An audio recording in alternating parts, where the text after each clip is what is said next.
The room had gone quiet. Lena set her glass down slowly and turned around. A Korean woman was standing in front of her. Beautiful in that precise, calculated way, sharp features, straight black hair. A dress that announced exactly how much it cost. Wine glass in hand. Smile still on her face. The smile of someone who had just said something cruel in a room full of people, and was waiting for the other person to absorb it quietly and look away. Lena did not look away. "I'm sorry, were you speaking to me?" "I was speaking about you." "There's a difference." "There isn't. Not from where I'm standing." One step closer. Not aggressive. Measured. The kind of step that announces a decision has already been made. "I don't know who you are. I don't know what you think you know about me or where I came from.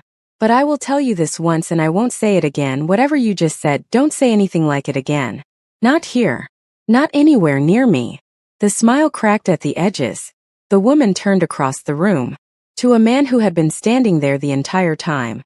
Still, arms loose at his side, watching everything with an expression that gave nothing away. "You should teach your wife some manners." Han Tae-sung looked at her for exactly 2 seconds, then looked away. Back to his conversation. Like she hadn't spoken at all. Her face went cold. Lena picked her glass back up, turned back to the group she had been standing with, like nothing had happened, and that should have been the end of it. It wasn't. What happened next was worse, and no one in that room saw it coming. If you're still here, you already know. This story doesn't end quietly.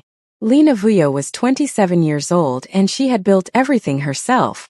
Born in Johannesburg, raised by a mother who worked 2 jobs and never once complained about either of them.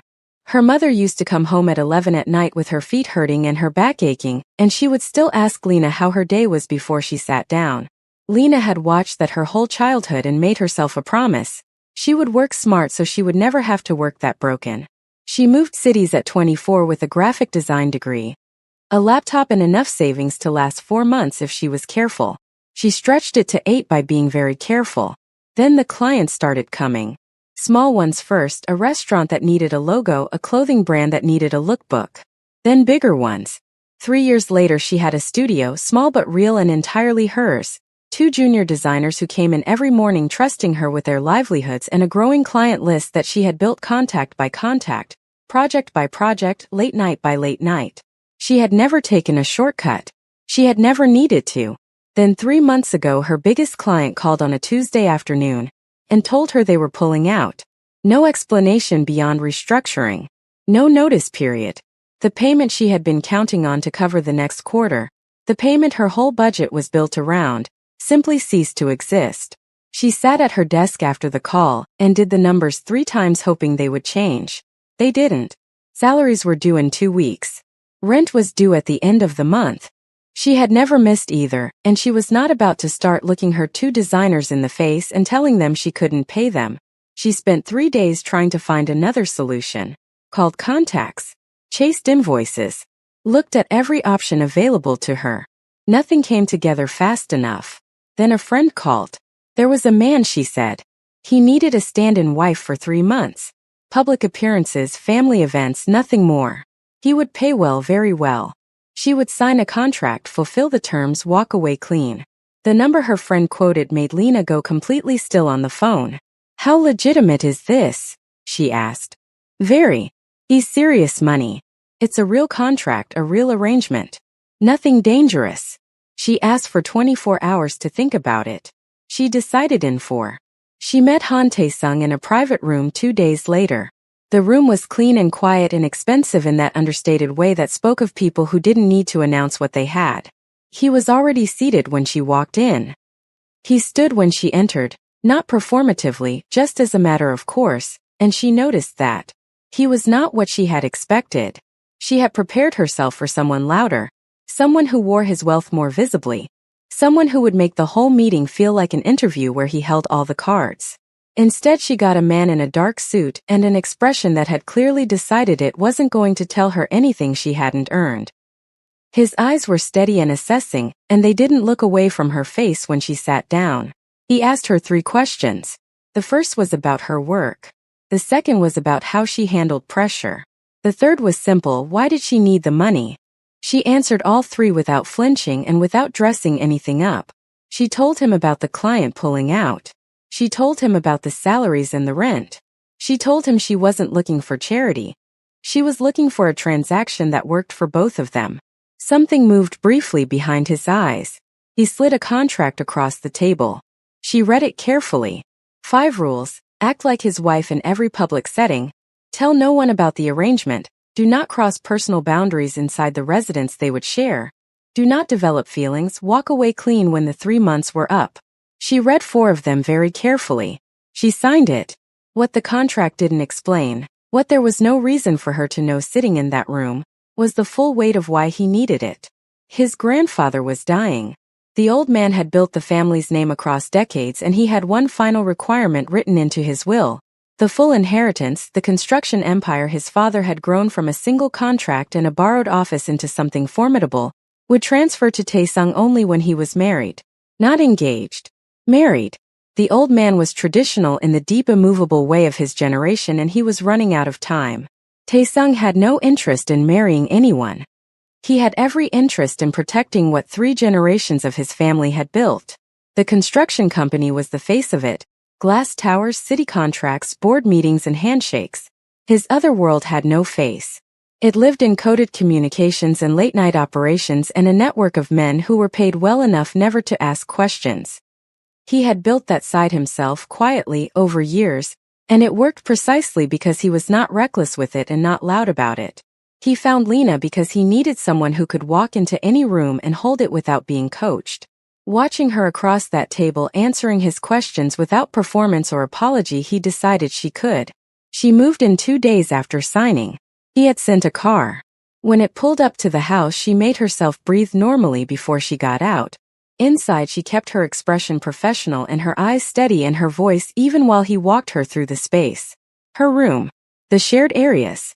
Where she could and could not go. He was not rude about the boundaries. He was precise. There was a difference she noted and filed away.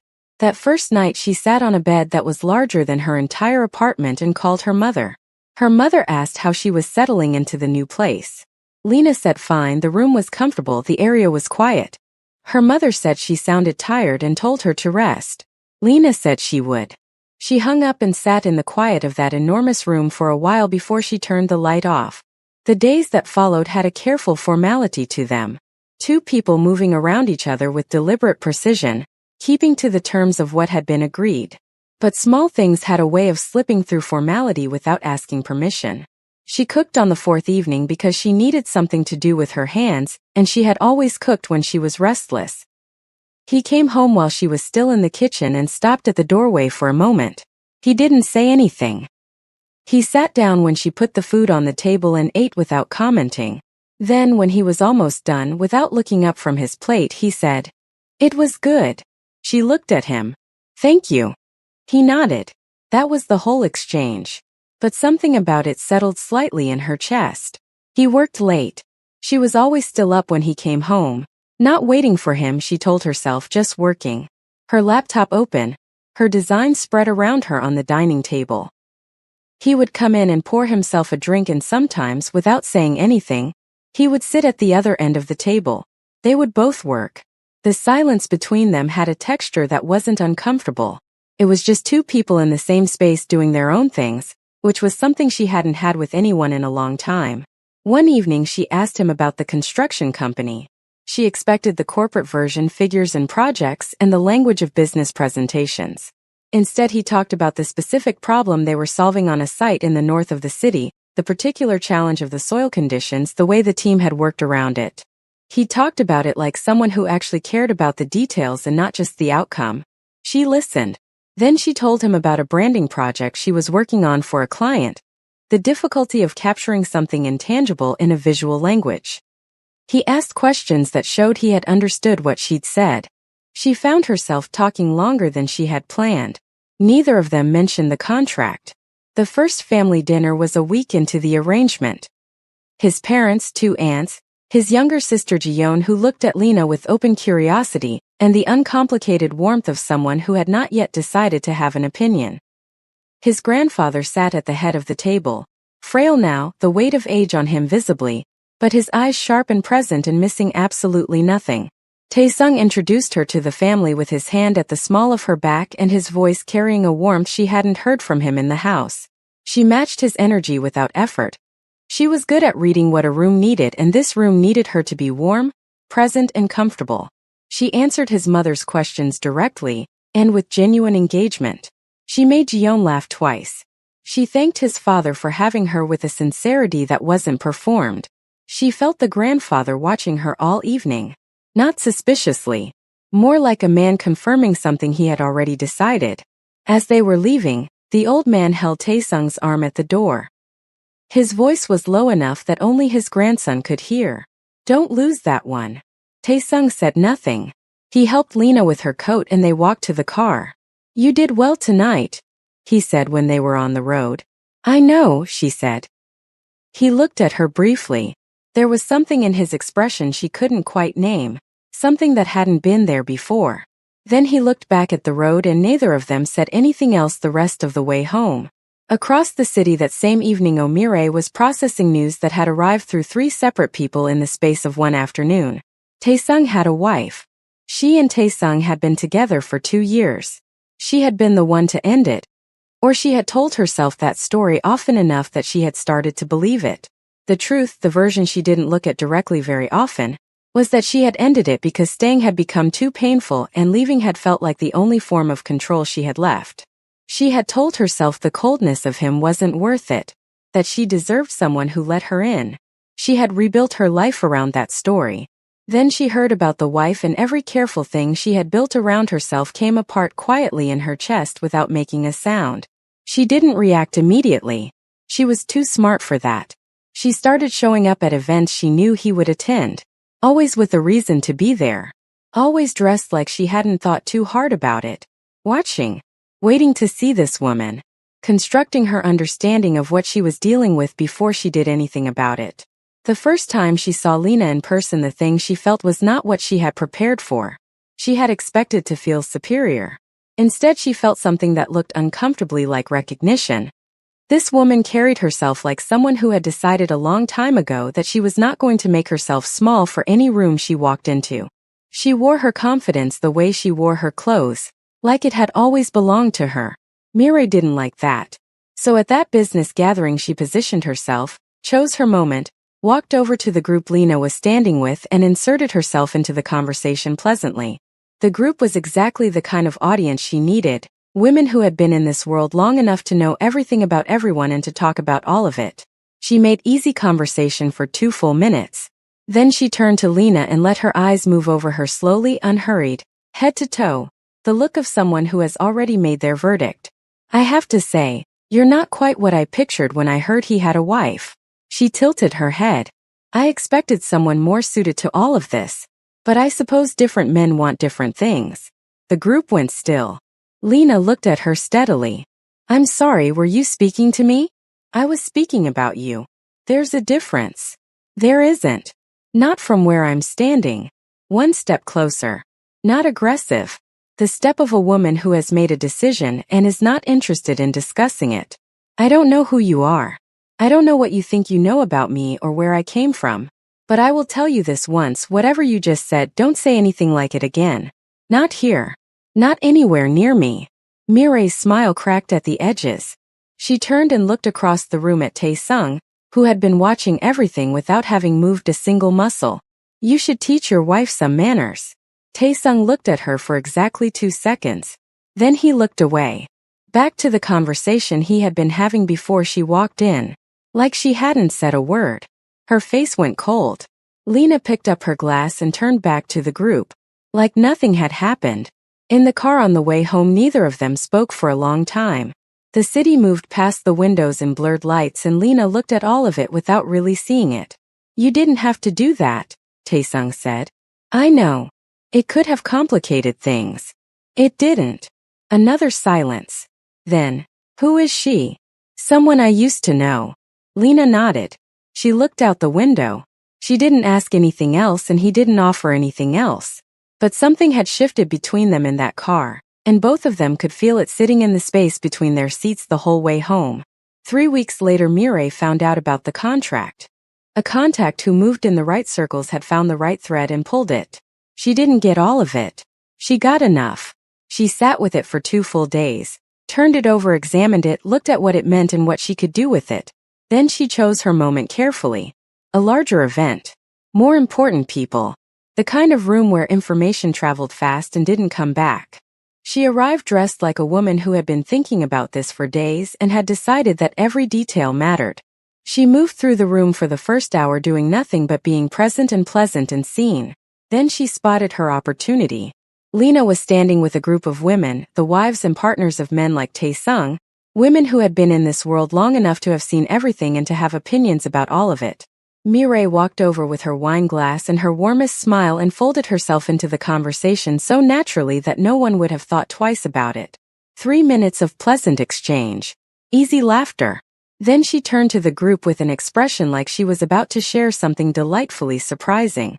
You know what I genuinely admire? She paused just long enough. What this one does. She gestured toward Lena with her glass. Taking money to stand in as someone's wife. Showing up to every event. Meeting the whole family. Playing the role perfectly. Month after month. She shook her head with something that looked like admiration but wasn't. I couldn't do it. I don't think most people could. Every woman in that group went completely still. Lena went still. Mireille turned to look directly at her. Her voice went almost gentle. How many weeks do you have left on the contract? The silence lasted 4 full seconds. Then, one of the women in the group set her glass down a little too hard. That's enough, she said sharply, looking at Mireille. Whatever point you're trying to make. This isn't the way to do it.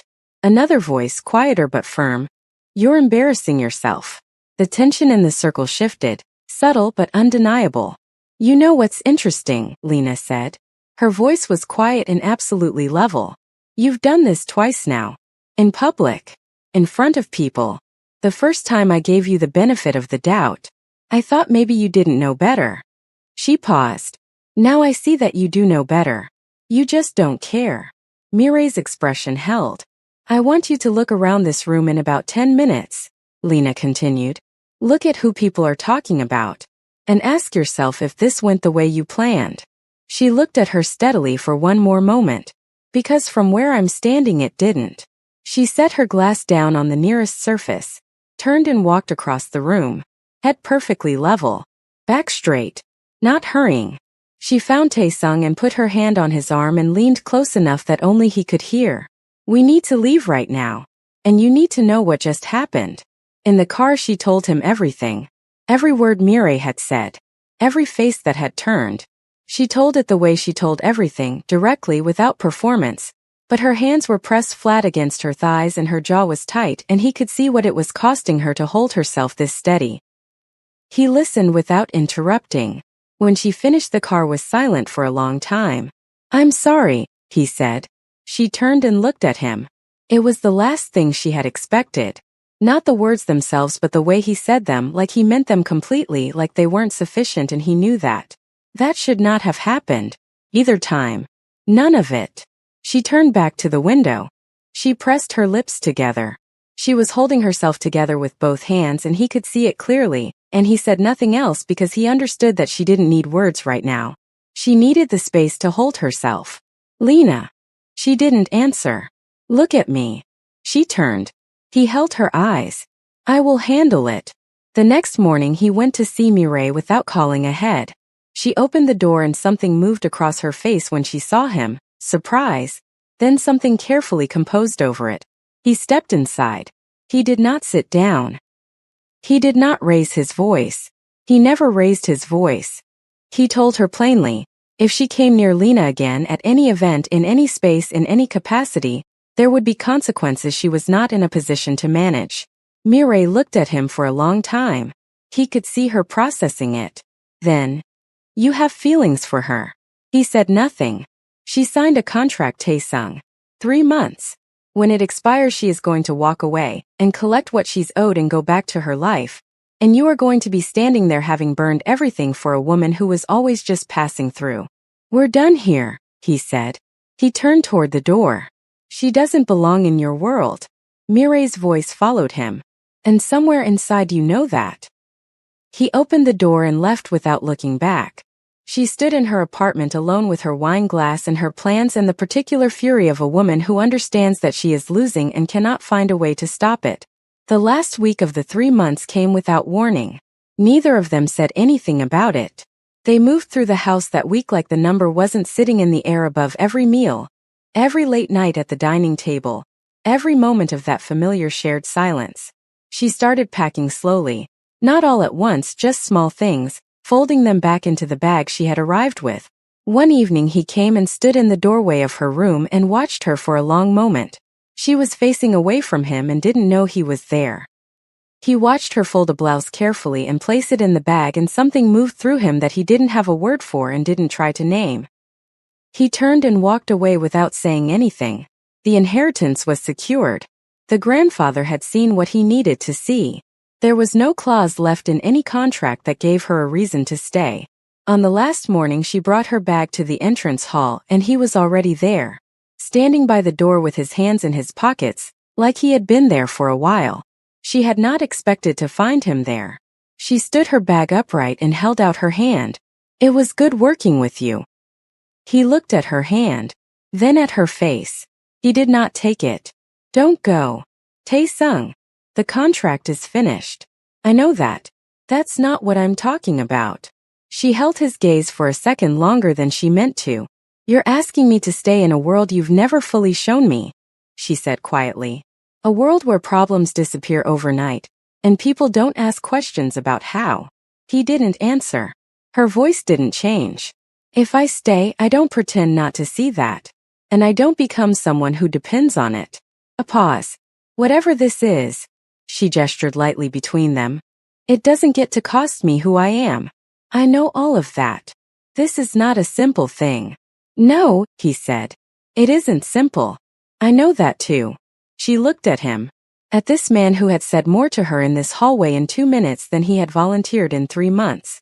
At this man who had stood in 2 different rooms and watched someone come at her, and had not once told her to manage herself or keep the peace. At this man who had told her, "I will handle it," and meant it. She set her bag down. When Mireille found out Lena had stayed, she made a decision and stopped being careful about anything. She spent 2 days identifying Lena's most important clients, the ones the studio couldn't afford to lose. Then she reached out to them. Quietly, professionally.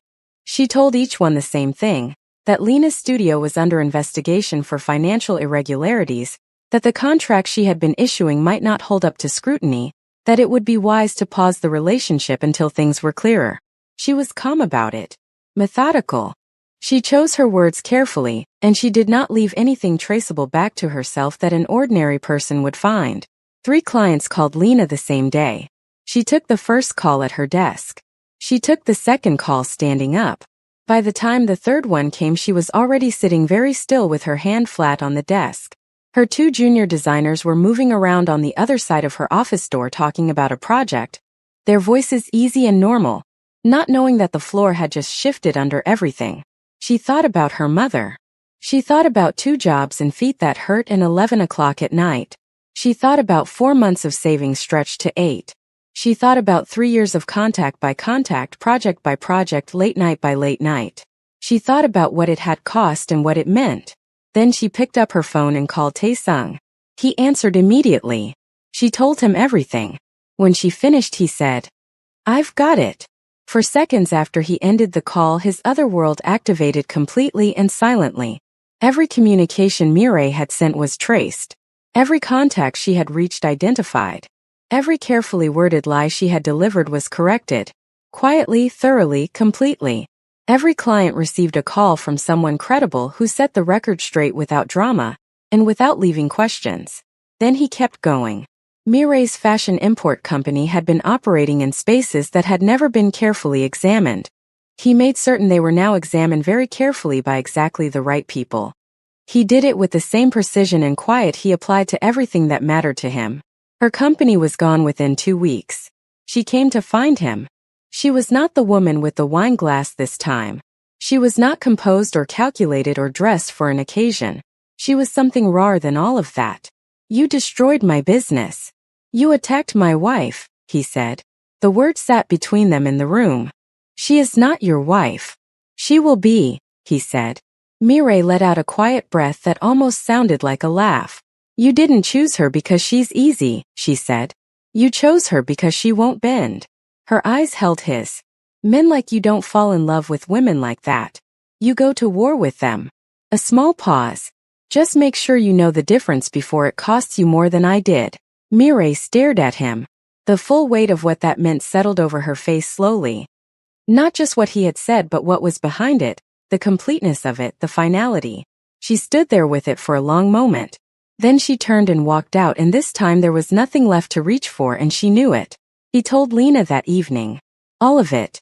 She sat across from him and listened without interrupting, and when he finished she was quiet for a moment. You didn't have to do all of that. I know. I was handling it. I know that too. She looked at him steadily. You called me your wife. I did. I didn't sign a contract for that. I know, he said. This time I'm asking. He proposed the way he did everything, without performance or excess or anything borrowed from what proposals were supposed to look like. Just him and her and the quiet truth of what had become everything without either of them sitting down one day and deciding it would. She said yes the way she did everything. Without drama. Without hesitation. Like a woman who had made her decision and was not in the habit of going back on it. The wedding was small and close. Her mother flew in from Johannesburg and cried from the moment she came through arrivals and didn't fully stop until the ceremony was over, and even then her eyes were doing something. His grandfather sat in the front row, frail now, the weight of his years on him fully, but his eyes sharp and present and not missing a single moment of it. He watched his grandson stand at the end of that aisle and watched Lena walk toward him. He watched the expression on his grandson's face, open in a way he had waited a very long time to see it. He leaned to the person beside him. Good, he said quietly. He needed someone like that. He was not wrong. If you made it to the end, you already know this wasn't just a story about a contract. It was about knowing your worth, and refusing to shrink, no matter who's watching. Like the video and tell me in the comments, would you have stayed, or would you have walked away?